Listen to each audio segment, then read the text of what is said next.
Where does Allah tell you which are the deviant, which are the ambiguous verses and which are the unambiguous verses? So those verses that are related to the unseen. Where does Allah say that? I accept your scholars say that. I'm not disputing your scholars say that. I accept Muslim scholars say those that are talking about the unseen. But where does Allah make this distinction?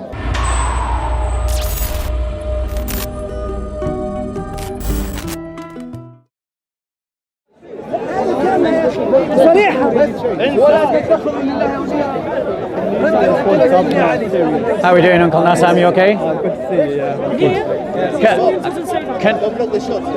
Don't block the shot. Don't block the shot. Okay. Sorry.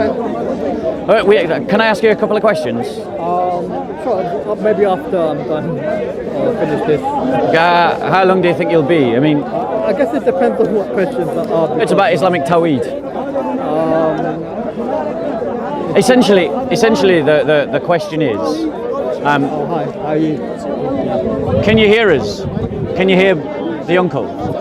Okay, apparently the uncle is picking up both, and you've got your own microphone. So I don't think I'm that old to be your uncle, but if you want to call me uncle, you got more grey hairs than me, so I'm just trying to be polite. Okay. So, can you worship the face of Allah? The face of Allah? Yeah. I've never heard this before. But it's a simple question. Can you worship the face of Allah? Or can you worship the hands of Allah? Or can you worship the shin of Allah? Yeah, so there's no kind of face of God, or there's no hands of God.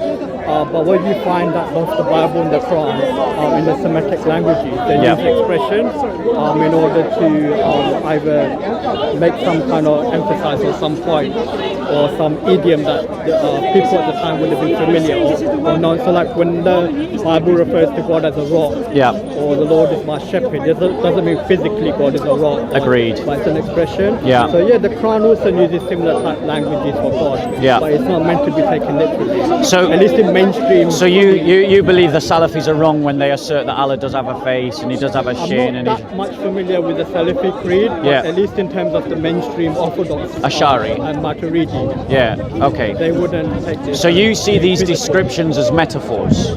Yeah. Okay. So when you can check any tafsir, so like Tafsir Jalain, for example, they would interpret this as being metaphors. What's the prophetic justification for interpreting them as metaphors? So one is Surah 3, verse number 7. Can we pull that out? When it speaks about this, you probably already know the verse beforehand. It speaks about there's two types of verses in the Quran. Sorry, 1 second. Surah 4? Sorry, it's chapter 3, verse 7. Chapter 3, verse 7. Right, let's get to it. Bear with us. It's a bit windy. Chapter 3. Oh gosh. By the way, do you plan to interview Trent Horn on your podcast? Oh, I'd love to. He'll be a good guest to have on. Yeah. Recently, I've been listening to him. So here's what it says. So it is He who has sent down to you the book. In it are verses that are entirely clear. They are the foundations of the book. And no, sorry, there's no and yet. Hold on. Al-Faharid and Hudud. Laws for the oh, sorry, that's also. These are in brackets. Yeah. I'm just trying to eliminate the black brackets. There's so many brackets. Yeah, there's even brackets within brackets. Yeah. You know, verses that are entirely clear. They are the foundations of the book, and others not entirely clear. So as for those in whose hearts there is a deviation, they follow that which is not entirely clear thereof. No, that's a bracket as well. And seeking for its hidden meaning, but none knows its hidden meaning save Allah. That one. Yeah. So why does that justify the idea that the hand of Allah is not a real hand? Usually this verse is used to interpret verses related to the unseen, like the afterlife or God or angels. So those verses are seen as being ambiguous or mutashabihah. Right. So those meanings are, the exact meaning is left to God, like God alone knows best. Right. But in order to explain these expressions just to the lay or average person, the traditional approach has been to explain them like as metaphorical expressions or idioms. Okay. And this is something that's not new. So, no, of course not. Would you agree, therefore, that I am legitimate in saying that the actual interpretations given to the unambiguous verses is entirely man-made, but you could argue justified based upon the precedent of the Quran. It's man-made. I don't have. It's humans' understanding of God's word. Right. Attempt to understand God's word. So all interpretation is man-made. Does the Quran claim to be clear guidance? It claims that there's verses that are clear, and these are the foundation of the book. And then there's other verses which are unclear, and God alone knows the precise meaning of these. Does the Quran claim to be clear expositor of all things? Yeah, I know the verse that you're referring to, but I have to look at their commentary. Yeah, because you're not asking the right person. Fair enough, because the Quran claims that it is clearly it's in Surah 12 verse 111. So I don't know if you want to pull it up in the Arabic.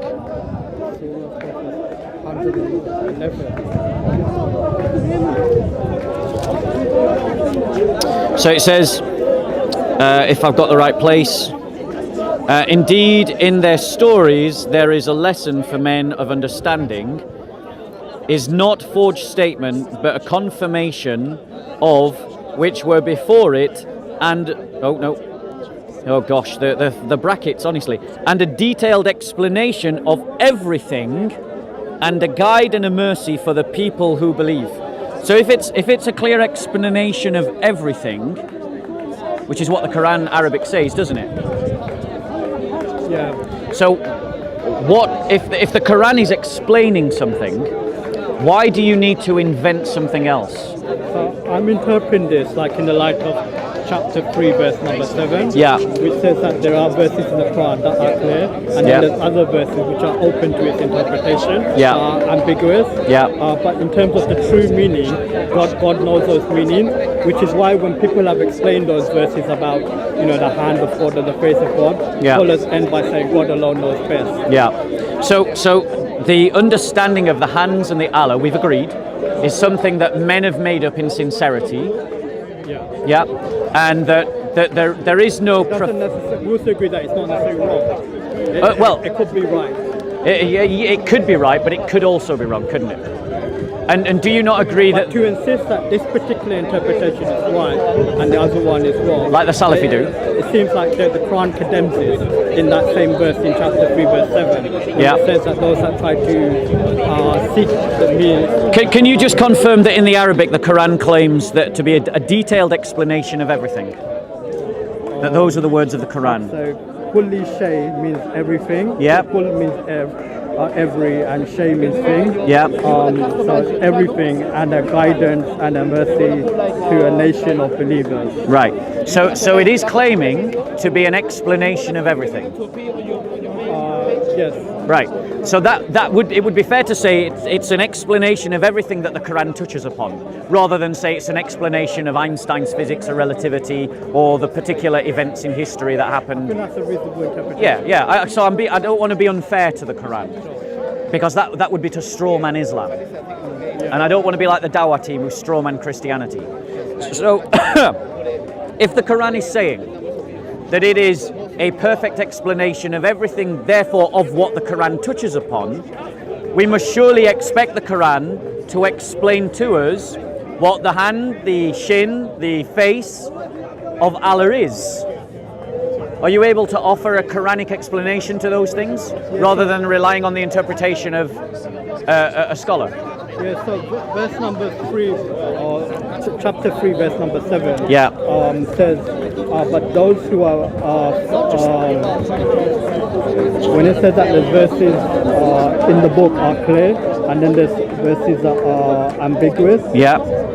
or unspecific, as for those in whose hearts are deviation, Yeah. they follow the unspecific verses in order to create like disunity or disharmony. So to be clear, so the God left it in this way. So Allah is deliberately doing this to lead those who have deviation in their heart into deviancy. Well, it doesn't say that. Wait, 1 second. What does it say? It's descriptive rather than descriptive. It says, and So others it's not. just describing It says, certain so as for those whose hearts there is a deviation, and then we got to skip the brackets, and seeking for its hidden meaning, but none knows its hidden meaning save Allah, and those who are firmly grounded in knowledge say, we believe in it, the whole of it. Right, but the thing is, if they are firm in knowledge, they are firm in what Allah has revealed, right? They believe in the Quran as all of it being from God. So where does Allah tell you which are the deviant, which are the ambiguous verses, and which are the unambiguous verses? So those verses that are related to the unseen. Where does Allah say that? I accept your scholars say that. I'm not disputing your scholars say that. I accept Muslim scholars say those that are talking about the unseen. But where does Allah make this distinction? So like in the beginning of the second chapter, Let's go to it. it speaks about the characteristics of the believers. Do you want? Can we pull it up? What chapter and verse, please? Chapter 2, verse number 3. Chapter 2, verse number 3. Bear with us 1 second. And forward. Right. Bear with us. It describes the characteristics of the believers as opposed to the characteristics of those people who have a deviation in their heart. Right. Let's look at it. Because what I'm looking for is where Allah creates a distinction between the seen and the unseen. Okay, so in, what is it? Surah 2, verse 3, yeah? Yeah, and forward. Who believe in the Ghaib and perform al-salat and spend out of what we have provided. Spend on themselves, their parents, their children, their wives, and also give charity to the poor and also in Allah's cause. Sorry, maybe I've got the wrong place. Surah 2, ayah 3. Yes, al-Ghaib means the unseen, so it's given the description of the believers who believe in the unseen. Yeah, but they believe in the unseen, but where... Those ones that are firmly rooted in knowledge. Great, but that, I agree. I'm not even arguing about it. I agree Allah says that the characteristics of the believers is that they believe in the unseen. But where does it qualify that which is the unseen to that which is the ambiguous? Through the descriptions of the believers, in my understanding. But where? So in chapter 2, verse number 3, when it's describing the believers. Yeah, it's describing that they believe in the unseen. Great, as opposed to those people. Where does it categorize? Where does it put in the category of ambiguous the unseen? Because if the Quran is claiming, as it does in the verse that I showed you, that it is an explanation of everything, and we've got to be fair to the Quran and limit that to an explanation of everything that the Quran touches upon, then that means that we should expect the Quran either to lay out for us this category that the unseen is the ambiguous verses, or verses about the unseen are the ambiguous ones, because all we've got is a description that there are some verses that are unambiguous and some verses that are ambiguous, but no clarity from the Quran at least about which these are. From the perspective, like I said, it describes the believers as opposed to those people that want to. Your brother wants to give you a verse. Do you want to take a minute to read that and see if it answers my question? Does it address the question? This is about. I didn't. What does it say? It's about the covenant of the children of Israel. Yeah. I didn't. I was looking for something else, but your phone, he didn't give me the app is different. Okay. So my point to you is, right, like bearing in mind that the Quran tells me to consider this book.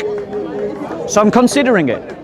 And what I see is one part of the Quran says that there's ambiguous verses and unambiguous verses. And then another part of the Quran that says that it is the perfect explanation of everything. The word perfect, you're adding that yourself now. Oh, sorry, maybe I did, sorry. A complete explanation of everything. We can always go back and recheck Even it. the word complete as well. Okay, let's have a look at what the verse said again. It was 12:111, wasn't it? So what it said was, let's go to it. Sorry, you're right. I don't want to put words into what the Quran says. I want to let the Quran speak for itself. That's what I'm inviting you to do. Let the Quran speak for itself.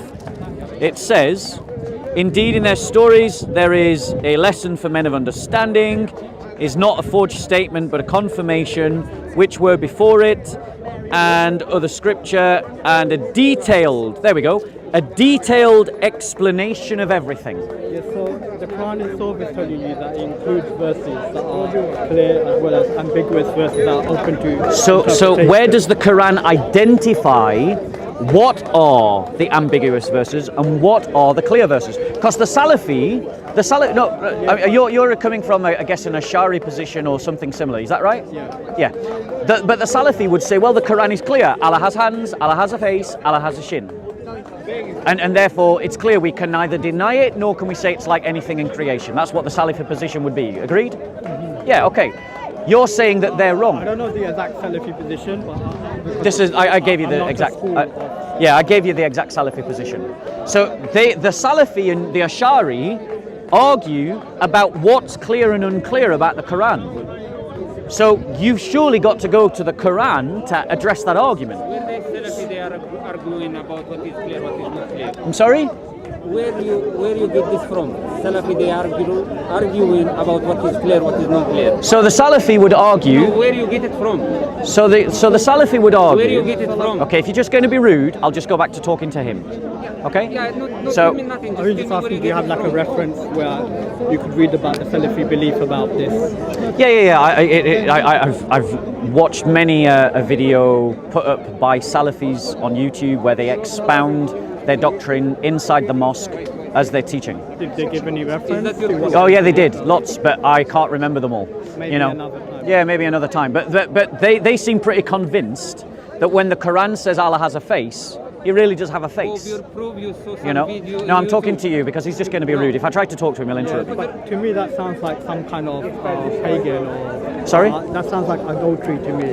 Idolatry. So you- an image of God. It even seems to contradict the Ten Commandments. Yeah, I agree. I think there's lots of problems with the Salafi position. Because even you yourself accept that there's certain verses in the Bible that speak about God that you don't take literally. Yes, absolutely. Physically. We would adopt a very similar position to the Ash'ari. But our concept of revelation is different from the Islamic concept of revelation. You know that. The Bible has different genres of revelation. Exactly. So we've got different genres of revelation, but our understanding of revelation is that the Holy Spirit is guiding the prophets and the apostles to teach us, and they teach us in men's words. But the Quran is, as you believe, the starting point of the religion. I'm not misrepresenting Islam, am I? That's fair, isn't it? Yeah. So when the Quran states that it is a clear explanation of everything. Now, we obviously limit everything to everything that the Quran talks about, because to do otherwise would be to strawman the Quran. I mean, I don't want to do that. But then you quite rightly point out that the Quran also says there's ambiguous verses and unambiguous verses. So that means that when the Salafi and the Ash'ari are disputing about whether the Salafi are guilty of idolatry for saying that Allah has a face, that you have to go to the Quran to show that the verses about the unseen are the ambiguous verses. Can you show that? Yeah, I feel satisfied with my answer. It may not be satisfied to other people, but at least to me, I'm satisfied. Chapter 2, verse 3 and forward, this gives a description of the believers, and for me, this through the description of the believers describes as to what verses we may understand as being ambiguous. Those verses related to the unseen or related to revelation or from the past or the unseen, more specifically about God, the day of judgment, the hereafter. Yeah. Would it be fair to say, look, we can always move to a quieter place. You know what? We can agree to disagree. It's fine. But I think this is. I'm fine with that. That's fine. I'm sure we will end up disagreeing. Let's face it. Does a conversation at Speaker's Corner end in any other way? So let's look at this. And also, I feel like we're repeating. But no, I'm going to analyse your argument now, because you've staked your claim on this verse. But I want to demonstrate to you, Uncle, that you're following a circular logic, and I want to show that to you. So you're saying that this verse is the verse that identifies the ambiguous and the unambiguous. But here's actually what the verse says. Who believe, so this is a description of Muslims. I'm saying, like, the believers, those that believe in the unseen, like through them, I come to understand about this relates to the unseen, the hereafter. Yep. So here's what the verse describes. Bear in mind, the verse is describing Muslim believers. It's saying, who believe in the unseen and perform salat, who spend out of what we have provided for them, spend on themselves, their parents, their children, their wives, and also give to charity to the poor, and also in Allah's cause, jihad. Now, well, actually, that all I've just read there is brackets. All it actually says, this is actually the verse. The brackets are annoying. Let's get another translation. Yeah. Who believe in the unseen and perform salat and spend of what we have provided for them. That's it. That's all the verse says. There is nothing in that verse that tells you that verses about Allah's face are unambiguous verses. From the unseen, when it says al-ghayb. So there's your circular logic. So God is unseen, the hereafter. And this is your circular logic, because you're saying that because your scholars tell you to say that. No, I'm not saying that. I'm saying that based on my limited understanding. But I'll go back and see what the commentaries have done. Right, so you're appealing to the scholars to tell you what the Quran says. And the Quran, therefore, you're just going to have to ignore the interrupters. I get this. Anyone I speak to, I get this kind of thing. There is a verse in the Quran that also says, "Laysa kamithlihi shay." There's nothing comparable to God. Yeah. There's nothing like Him. Yeah. So even this can be used to interpret the other verses that speak about face. And that's exactly what the Salafi do. They say that the hand is not like anything you can think of as a hand. But you're saying that the hand is not really a hand. You're saying that the hand is a metaphor for something else, like one of Allah's activities. That explanation, which is a much more Christian way. That's much like a Christian would do it. You're right to point that out. We would do that. And also Orthodox Jews as well. Moses Maimonides as well. Yeah. He interpreted them. So Christians, Jews, and Muslims, or Ash'ari Muslims, are much closer than Salafi Muslims. I agree. But the point that I'm getting to you is that you are unable to show me the justification from the Quran of which verses are ambiguous and unambiguous based on the Quran. But the Quran claims to be a clear explanation. What are you talking about verses? Again, you're rude, so I'm not talking to you. Finish the verse. Sorry, go on, you were saying. Finish the verse. Finish the verse. The answer is in the verse. Okay. Finish the verse. So what I propose to you, this is this, Uncle Nazzam. If your Quran has an internal contradiction, should it be believed? Right. Because in chapter 4, verse 82, says that had this book been from anyone other than God, then surely they would find in it many contradictions. Exactly. So here I am. I'm commanded by Allah to consider the Quran, and Allah says to me, if I can find a contradiction in this Quran, I shouldn't believe it. And you agree. I am pointing out to you a contradiction in your Quran. I don't see Reconcile the contradiction. I'm happy with that. But your explanation, and in your book and your head. no, in your explanation, only appeals to a verse that doesn't talk about the subject. The subject is to do with the unseen. No, the subject, no. Unseen is something. You've misunderstood my argument, Uncle. My argument is not about whether the Quran talks about the unseen. Of course the Quran talks about the unseen. My argument is the Quran, despite claiming to be clear explanation of everything that we rationally limit to the Quran's statements, doesn't explain what is the ambiguous and the unambiguous. It gives you no Quranic justification. In the end of the verse, there is a And so this is a contradiction. Just read the end of the verse. As a contradiction because the verse itself And he tells talk you. about like you, the people who they have disease in their heart, they follow in. Read full verse. Yeah, follow your brother's example. In chapter 3, verse 7. Chapter 3, verse 7. Verse 7. Count it in your. Yeah, this is 3. This is 3. 3 verse 7, go on. Yep. Which bit do you want me to draw out? For some reason I can't. It's okay. I've got it here and we've got the Arabic there, so you could just read it from my I Quran. just don't like the translation. That's because fine. of the brackets. I'll hold it if that's all right. You can read it in the Arabic. Okay. He is who sent down to you the book. In it are verses which are established or clear. These form the mother of the book, and other verses are mutashabihat or ambiguous. As for those in hearts, there is, I think this word means disease. Yeah. They Or is- follow the unclear or the ambiguous verses. Yeah. And this one I don't know. It's okay. Arabic ain't your first language. You've been Arabized. No, I'm just learning. So Yeah. yeah. Yeah. As for those Hearts in is a heart, there's deviation. They follow that which is not entirely clear. Therefore, Seeking seeking to Seeking cause, for its hidden. Yeah. fitna, Yeah. which is Yeah. I know what fitna is. and seeking for its hidden meaning. But none knows its hidden meaning except God. Right, So yep. when the Quran says that it's an explanation for everything, here the verse is telling you that with regards to the ambiguous verses, Yep. no one knows its hidden meaning except God. But here's my So the Quran criticism. itself No, I get you. I fully accept that you have. knows the meaning of the I fully accept that you have shown me a verse of the Quran that gives you two categories: ambiguous and unambiguous. I get it. I'm fully on board with you. Completely agree with you. The Quran gives you two categories: ambiguous and unambiguous. But the Quran doesn't tell you which ones are ambiguous and which ones are unambiguous. Does it? For me, the audience would know which ones are ambiguous and which ones are clear. So why do Salafi and Ash'ari disagree?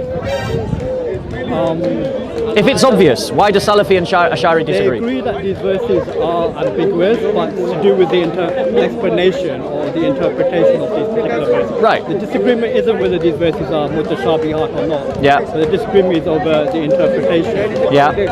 And if you insist one meaning and not the other, then that itself you can be fall into what the Quran seems to be condemning those people that just seek to create hostility by seeking after the unclear verses. And again, I will accept your explanation that Salafi, I'll accept your explanation again that Salafi and Ash'ari and the other schools of thought, they all agree about which are the ambiguous verses and the unambiguous verses. I'll accept that. But do they accept that on the basis of the Quran alone, or do they accept that on the statement of the scholars? It's assumed, like from reading the Quran, it's assumed that which verses are clear, unclear. Assumed by who? The reader of the Quran or the audience. Right. So that means that Islamic deen is being invented by men. No, I mean God's also giving us the intellect, and God also wants us to use our brains. Can intellects be wrong? Yeah, people can be wrong. Yeah. Can entire societies come to the wrong conclusion? Yeah, of course. Does that mean it's possible that the Ummah can come to the wrong conclusion? It's possible. Yeah. Yeah. So, That's why there's no blind belief or blind faith when it comes to creed, matters of creed. but isn't this exactly why Muslims say that, you know, men can be wrong, so therefore we've got to appeal to revelation? Right. So I'm asking you to stop appealing to your scholars and appeal to your revelation. I accept you've demonstrated two categories exist in the Quran, but where does the Quran tell you which ones are the ambiguous and which ones are the unambiguous? Those verses that are related to the unseen. Where does it say that? Like people would already know, like it's assumed. So there you go. It's Like assumed by the people reading the book, Yeah. and that's my point. That's not from revelation. But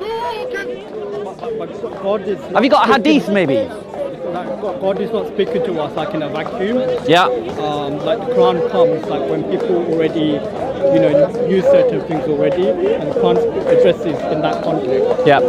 Muslims believe in the hadiths. Yeah. Yep. I've asked you to show me where the Quran defines for you what's ambiguous and unambiguous, and your reply has been consistently, well, it's what people assumed. But you acknowledge, as I not acknowledge, that people can be wrong, entire communities can be wrong, and so there is no basis to believe that assumption. Can also be right. Yes, but there's no basis for that assumption. So if you can't, if you can't, Uncle Nazzam, if you can't show me, don't compliment his rudeness. I have to think about that. Okay. But with hadiths, I don't take too much interest myself. And as you know, there's like hundreds of thousands of hadiths. But I'm just more interested in the Quran. Okay. Would you accept that as someone who is asked? Yeah, do you want to conclude? Yeah, we've come to a conclusion. So here's my conclusion. You have failed, for now, to demonstrate to me where the categories are defined. The categories are given, but they are not defined. And you haven't shown me any verse in the Quran that defines that the ambiguous verses are connected to the unseen. The Quran says that you should believe in the unseen. The Quran says that some verses are ambiguous and some verses are unambiguous. But the Quran doesn't say what defines an ambiguous verse and what defines an unambiguous verse. For that, you go to the scholars. And this is the point about Islam being invented. I personally wasn't going to the scholars, I was just from offhand, like just thinking of the answer. Yeah. Yeah, it's something that I'll go back and think about. Okay. And see what Maybe come back say, next what week with a proof say. text. Yeah, in the future, yeah. All right, I look forward to that. Thank you. Thank you so much for your time, Uncle Nas. Now, I know you've got a Bible. On my phone, that's it. Have you not got like a gospel or anything tangible in your hand? Yeah, in my house, yeah. Yeah. Well, you're gonna give me one. I want to give you a gift, and you're more than welcome to question me about Christianity. Then, not that one. That's for women. I want. It's just a devotional book. Okay, thank you. Appreciate it. Is it mine? It's yours. Oh, I'm not sure who the author is. Okay. It's like we Christians, we use these devotional books as it's an aspect of our spirituality that we read a verse and we reflect upon how it changes our being and how we should act and behave in the world. I'll take that into consideration. All right. God bless you. Take care. Would you like to ask me some questions about Christianity? Would you like to ask me some questions about Christianity? No, you ask Come before when you come, when I'm not cameraman, then come when we talk. Okay. Would you worship? Okay. Would you worship the face of Allah? Yes, I worship the face of Allah. You worship the face of Allah. Would you worship the hand of Allah? I worship everything what Allah subhanahu wa ta'ala told me to worship. Okay. Does that mean worship Him? I worship Allah subhanahu wa ta'ala, yes. Brilliant. So is Allah's words a part of Allah? Allah subhanahu wa ta'ala, yes, the word is eternal. Do you worship His word? I don't worship the Quran. You don't worship the Quran? Yes. So you worship some parts of Allah but not other parts of Allah? I worship the word of Allah subhanahu wa ta'ala, what you say, the word of Allah subhanahu wa ta'ala, the word of Allah subhanahu wa ta'ala, we not worship the Quran. Okay. So is the Quran the word of Allah? Yes, it's the word of Allah subhanahu wa ta'ala. It is the word of It is Allah. transcribed to writing what we have, but it's not the word. So are these words worthy of worship? We not worship the Quran, So you don't worship the words of Allah? but they worship the word of Allah subhanahu wa ta'ala. So We not worship. so are these not the Quran- words of The Allah? Quran has no conscience. So this is not the words of Quran has Allah? no conscience. So This you is the word of Allah subhanahu Does the wa ta'ala. face of Allah have a consciousness? Does the face of Allah subhanahu wa ta'ala, Allah subhanahu wa ta'ala, you didn't told me, then I don't know. Okay. So you're not sure No, if the face of Listen, Allah has a listen, consciousness? listen. Do you say, who have, Jesus he said, who have seen me have seen the Father, yeah? Yes, we believe that. Huh? Yes, we believe that. Jesus has a beard, the Father has a beard? Sorry? Jesus has a beard, the Father has a beard. Oh, okay. I see. No, when we say no, Jesus you've has asked a beard. question. You've No, asked a answer question. straight away. I I'm don't going like- to. I I'm don't going. like- No, I don't no. like- I don't You can like always your way walk to away. play with the other. I don't yeah, like yeah. that one. Sadly, this is. Straight. Sadly, you Say just to can't me, have say you to just me, can't have a say decent to me, conversation yes, with this guy. Yes, no. This, no, Easy. no. God the Father does not have a beard. God the Father. Then how you say, who have seen me have seen the Father? Great question. Yes. Now let me answer it. Yes. Right. So when Jesus said, "He who has seen me has seen the Father," Yes. insofar as the divine personality can be captured in human form, it is captured in the person of Jesus Christ. So he who has seen Jesus Christ has seen the very person of God. When Jesus Christ speaks, it is the words of the Father. When Jesus Christ acts, it is the acts of the Father. It is the heart of the Father. Just the work of the Father. When Jesus he said to in Matthew, when he said to that woman, it's not good to give the bread to give it to the dogs. Yep. In that moment, he was presenting God. Where Jesus is God incarnate, that's what we believe. I know what you believe, but in that moment when he said, is that the Father talking? Those are those. were the Yeah, from these. the This Father. is the very personable nature of the Is Father. the Father called that woman dog? Yes, the Father calls that woman a dog. I don't believe it. Now let me, because he's going to walk away. So let me just explain that. So let me just explain that. Let me just explain that. So the words. Notice he got off, and this, guys, is what you've got to see and recognize: is that when you push upon Islam, the Muslims will try to get off the topic as quickly as possible, because their religion is in contradiction. Their religion is undefensible to a rational mind. So when Christ says it is not good to give the food of the children to the dogs, the word that he uses in the Greek is like a puppy. It's not an insulting language. It's a diminutive language. It's the same in Spanish, and JC behind the camera will be able to verify this, that they'll say things like chiquita, which means little girl, not chica, just chiquita. Yeah, it's or perro, they'd go is it periquita? How would they call it? Puppies we call it cachorros. Cachorros. Perros. Yeah, perros and cachorros, two different words. So Christ used the equivalent of the word puppy. This is why the woman didn't feel insulted. She felt emboldened to continue to press for a response to her prayer request. And who was she praying to? Who was she supplicating? Jesus. She was saying, Jesus, answer my prayer. Jesus, heal. So the Muslims have to answer this irreconcilable contradiction. Their God is made up of parts. And if they deny the parts of God, then they make the Quran into nothing and meaninglessness. Which it is, a self-contradicting book. If they assert that God does have parts, they accept that God is a composite, a differentiated unity. And therefore they have no argument against the Trinity. Exactly.